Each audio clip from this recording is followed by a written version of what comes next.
Halo teman-teman, kembali lagi di video kali ini saya mau coba share bagaimana proses pembuatan aquascape bertemakan air terjun. Tapi yang menarik di sini kita bikin tema avatar, teman-teman.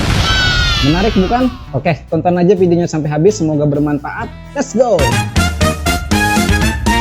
Oke, hal pertama yang perlu diketahui biar teman-teman semuanya bisa memahami dimensi akuariumnya yang kita gunakan di sini yaitu 30 dikali 25 dengan tingginya 25 cm.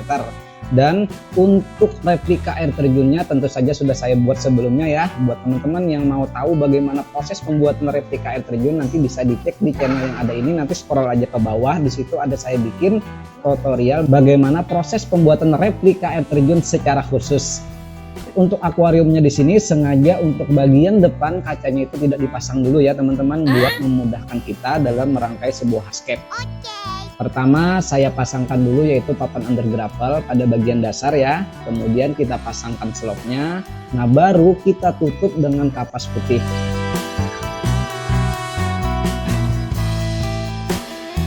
Setelah itu seperti biasa kita pasangkan mesin power head tipe 1200 yang kebetulan di sini saya gunakan. Dari dua lubang outputnya itu, satu kita gunakan untuk air terjun dan satunya lagi kita gunakan buat arus di permukaan. Nah, replikanya sudah saya buat, itu saya taruh di bagian sebelah kiri. Yang bagian mesin kan di sebelah kanan ya. Nah, kita hubungkan menggunakan selang elastis. Dari mesin power head kita hubungkan ke replika air terjun.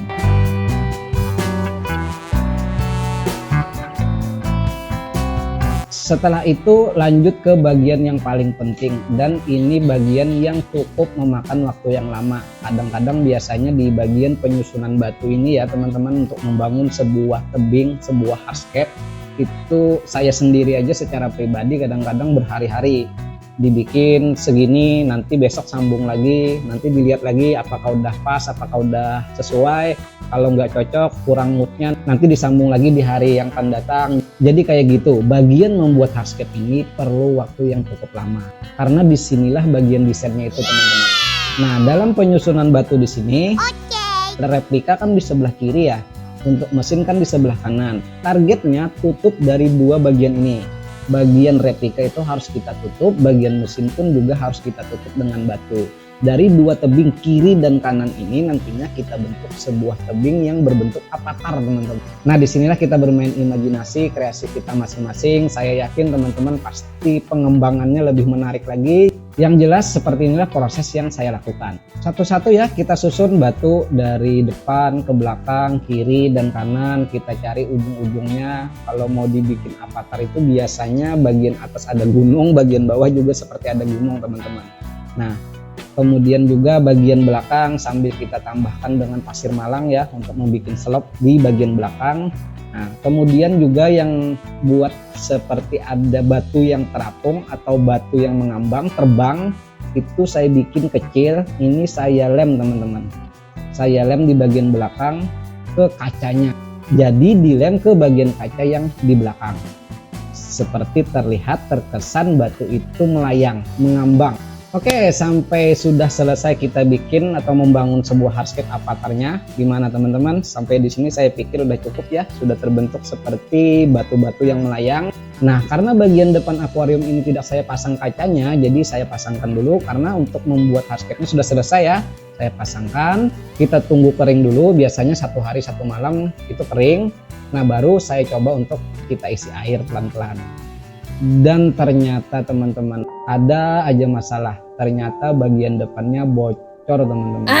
Waduh, terpaksa kita kuras lagi dan harus saya perbaiki dulu kebocoran yang ada. Ini terlihat ya kebocorannya di bagian lem samping sebelah kanan ini.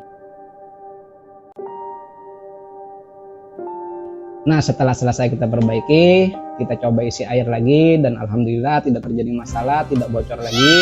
Ini kita lanjut ke proses cycling. Tentu saja kita coba mesinnya, kita coba air terjunnya, apakah sudah berjalan sesuai dengan rencana. Oke, sebelumnya replika ini sudah saya uji coba sebelumnya ya. Sebelum saya merakit hardscape ini, uji coba dulu replikanya.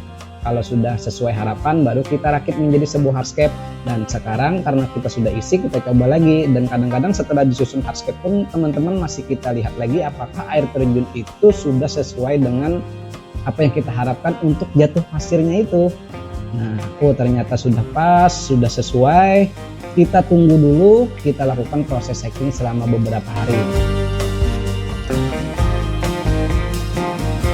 3 hari pertama saya kuras habis ya, kemudian saya tambahkan dengan pasir biru untuk bagian depannya, pasir biru merek Candila. Kemudian saya isi air lagi yang baru untuk lanjut ke proses cycling berikutnya. Setelah dirasa cukup, air terjun sudah normal, air sudah mulai ketemu jernih, mungkin kotoran sudah mulai berkurang ya, baru kita kuras habis lagi teman-teman untuk masuk ke proses planting namanya. Proses dimana kita menambahkan tanaman dari hardscape yang sudah kita buat ini. Saya spill dulu, saya cuman menggunakan satu jenis tanaman di sini, yaitu moss weeping lokal. Jadi cukup saya gunakan moss aja. Tempelkan moss ini pada bagian batu ya, pada bagian tebing, terutama pada sambungan-sambungan batu, bekas-bekas lem, dan tempatkan di tempat yang menurut kita cocok. Perhatikan ya teman-teman, planting ini juga salah satu kalau ibarat kita menggambar ya, ini adalah mewarnainya. Hardscape itu sketsanya, planting itu adalah kita mewarnai dari sketsa. Jadi harus hati-hati, harus sesuai porsinya, harus seimbang, jangan sampai kebanyakan tanaman atau kurang tanaman, jadi harus disesuaikan. Tentu saja kita tempelkan menggunakan lem Korea, jangan terlalu banyak, secukupnya aja, sebatas dia nempel aja, dalam artian nantinya ketika ada arus di akuarium dia tidak terbang kemana-mana. Saya pikir di sini agak perlu ada tambahan tanaman, yaitu tanaman bouquet palandra sedikit ya, agak kurang srek kayaknya kalau nggak ditambahin satu tanaman lagi, yaitu tanaman bouquet palandra. Saya selipkan di bagian depan, baik itu di kiri maupun di sebelah kanan. Sudah, baru kita isi air lagi teman-teman. Pelan-pelan kita pasang lampunya, kita jalankan air terjunnya, dan seperti inilah hasilnya. Tunggu dulu teman-teman, tidak sampai hanya di sini, masih panjang lagi perjalanan kita. 3 hari pertama saya kuras habis, itu sebanyak 70%, kemudian saya isi lagi dengan air yang baru. Seminggu berikutnya itu saya kuras lagi separoh, kemudian isi air yang baru lagi. Pokoknya di awal-awal ya teman-teman, katakanlah 1 bulan pertama itu kita masih rentan dalam hal aquascape. Usahakan lampu stabil, kalau suhu ruangan teman-teman nantinya di sana panas, gunakan kipas, ikan jangan terlalu banyak, pakan ikan juga jangan terlalu banyak, sambil didoakan dan tentu saja aquascape kita akan selalu bisa dinikmati, baik itu kita sendiri bersama keluarga, anak, dimanapun ditempatkan, di kamar, di ruang tamu, di kantor. Oke teman-teman, semoga bermanfaat, semoga menginspirasi buat teman-teman semuanya yang mau membuat aquascape yang kecil-kecil aja ya. Kita ketemu lagi nanti di video selanjutnya, tetap semangat, terus berkarya.